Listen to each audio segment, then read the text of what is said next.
The following is a special presentation of Tony Kurre Radio.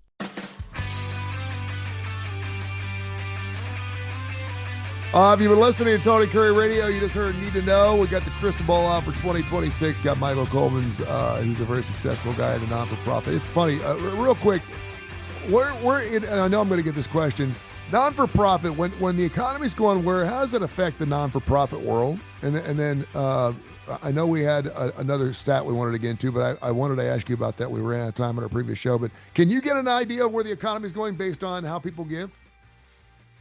Yeah, not necessarily where it's going, but where it is, because people tend to give more if they have disposable income. So things are going well for them. But as we talked about on Mission Minded, stock market sometimes is a 6-month projection out. And so if the stock market's down for the year, it's because corporate earnings are not what they should be, or there's other factors out there. And so people go, oh, well, in the coming months, things could be down. I need to hold on to more of my dollars. And so it's tougher to bring in new donors. It's tougher to get, sometimes people will cut a donation if they're normally $1,000 giver. You know, they may cut it to $750, they may cut it to $500, or they may skip a year. Unless they're just really committed to. So it can affect it. A strong stock market, though, and we're talking about major donors because, 20% of your donors give about 80% of your proceeds. Mm-hmm. And so really your major donors are going to be invested in the stock market or have retirement funds or have family funds, things of that nature that they donate from. And a lot of it is you see people that go, okay, I don't mess with the principal. So let's say let's say you have $5 million of principal in a trust fund. And so they go, okay, let's say it grows $500,000 this year. So that's all money earned. Well, that's what they give away. They don't give any of the principal.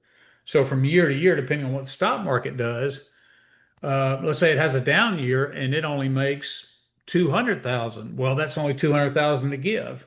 Yeah. If it makes $1 million, then they give $1 million away.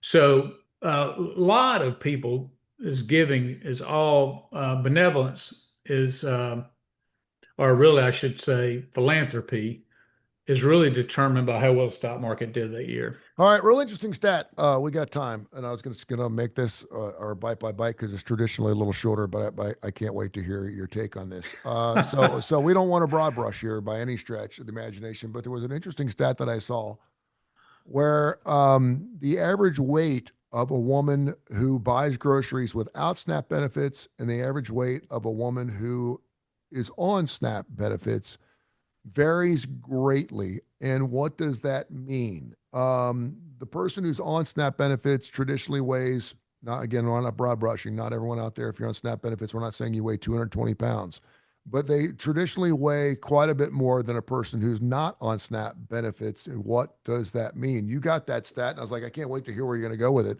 Is it just mean? Yeah, so women who aren't on SNAP, who they say, buys all their own food, is not on any sort of government dependence. Average weight's about 150 pounds.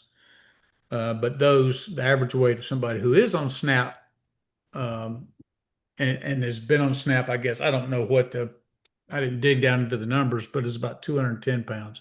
It's about 60 pounds difference.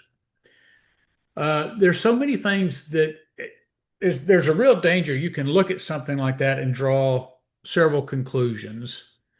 And I think I want to avoid doing that. Although I will tell you, it can point out some things of interest. Number one, it's no secret that in poverty, there is an obesity problem. And you would think about, and health issues, hypertension,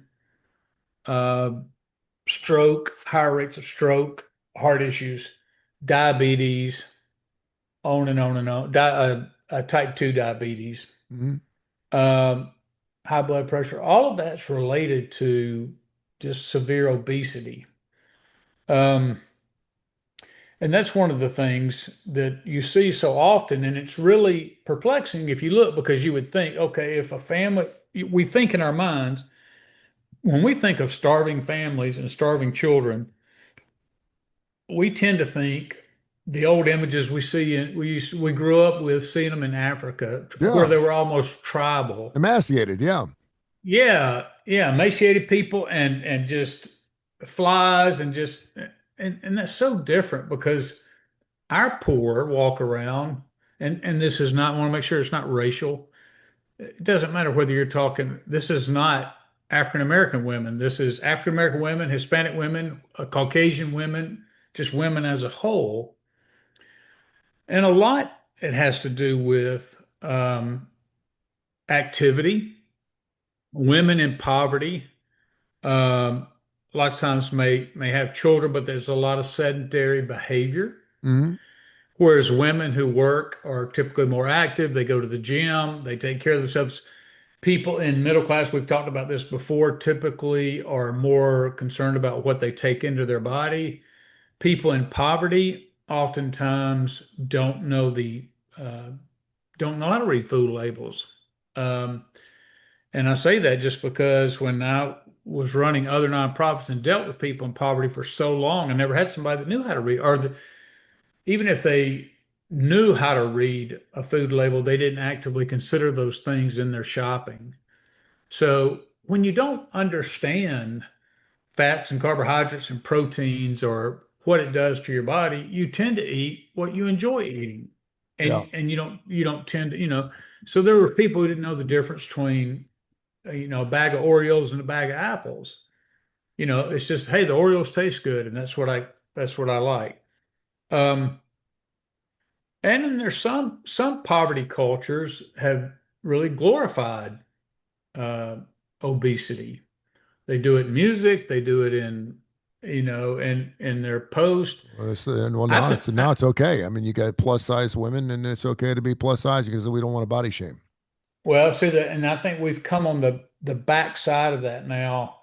I think it used to be coming out of COVID and when we were everything was, to borrow the term woke, was yeah, you'd have a 300 pound woman in a swimsuit Mhm. on a SI swimsuit model, and everybody, and or somebody would post that to their page, and everybody would scream, "You go, girl! You go." Well, a lot of people do that. If that woman's not a threat to them, but Yeah. you don't see the same kind of support woman to woman from women who do have more attractive figures and all of that. But we went through this to where, yeah, you just exactly what you said. There can be no body shaming. So we all had to pretend that somebody who was severely obese is healthy and it's okay, and we're going to applaud them because that's how they choose to live their life. When in reality, it's a problem across the board. Can you talk real quick? And I know we're out of time, but can you talk real quick about the first thing I thought of was they're not eating as healthy. And the other thing is if you owe someone $1,000 and you come up with 200, you can either give that 200 bucks to the $1,000 person, or if you're not a person that usually has money, you're going to take that 200 bucks and you're going to go do something with it. We see it with alcoholics. We see it with people that obviously have addictions. I wonder if, too, sometimes when you're poor and you're having a difficult time, that you don't take comfort. And we always talk about comfort foods. We talk about the foods that make us feel comfortable. When you're behind it, you're 60 pounds overweight, and you're just looking for some type of glimmer of hope. Sometimes it feels good to have an entire bowl of ice cream. I mean, I don't know how else to put it, Yeah. but I would think that some people that are having a difficult time, that are on SNAP, that sometimes they find joy in eating. We know we have a problem with that in this country. Oh, Obesity yeah, is a no major doubt. problem, and it's not about intake and outtake. This is a mental thing. This is a mental thing for a lot of people. It's an illness, but I wonder if that plays into it at all as well. Well, it's hard to say with each individual person, but the mental health of people, and I want to be careful how I say this. I'm not saying poverty alone is a mental health condition. But what I'm saying is lots of people battling mental health um, will find themselves in poverty because maybe they can't sustain a job. Mhm. Maybe they can't get their life on track. Maybe they continue to make poor decisions. I try to be as balanced as I can. I know that there's some people that are in have some very difficult life circumstances. They have Yeah. special needs children. They themselves struggle, disabled, whatever it is. But the truth of the matter is, a lot of people are in poverty because they continue to make bad choices Yeah. in life, and they are not seeking to change their behavior. And so, um, if you get free stuff and you make that a lifestyle versus, hey, I'm in a tough time and you get assistance. But if you just say, well, this is just going to be my life and I'm just going to continue to get food from the food bank forever, and that's your plan, that I do think the mental health or just how you feel about yourself and what you're dooming yourself to by not utilizing your mind, not utilizing your body, not uh, making better choices, not coming out of that. And sometimes people don't know how to do it. I get it. Yeah. It could be a resource deficiency.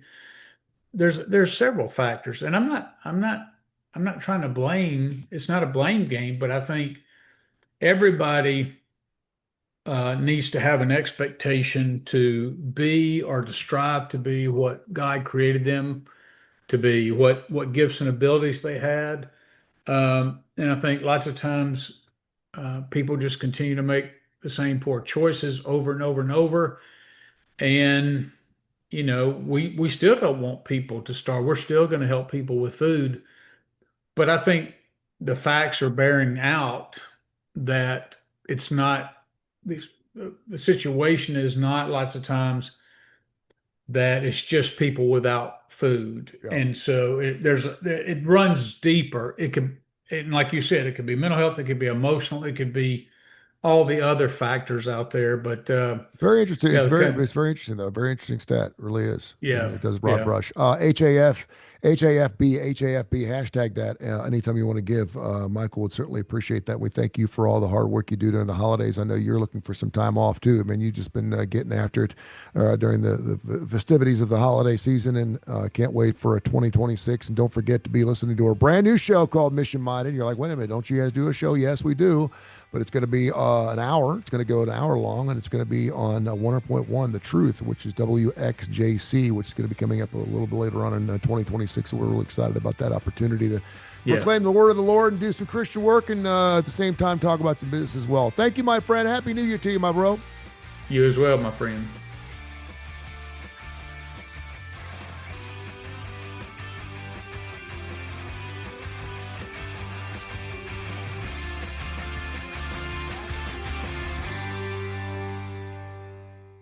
This has been a special presentation of Tony Kurre Radio.